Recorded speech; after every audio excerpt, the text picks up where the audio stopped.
Hello, in front of me I've got Volkswagen Golf. In this video I'll show you how to navigate through instrument cluster. In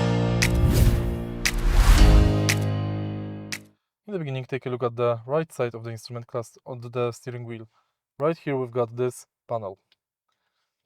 Press left, right button to change menu on the instrument cluster, and top arrow button and bottom arrow button to navigate through current menu.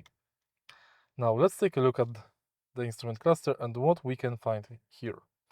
Firstly, we can find driving data,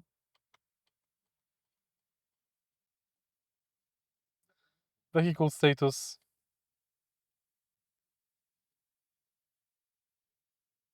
telephone and audio menus.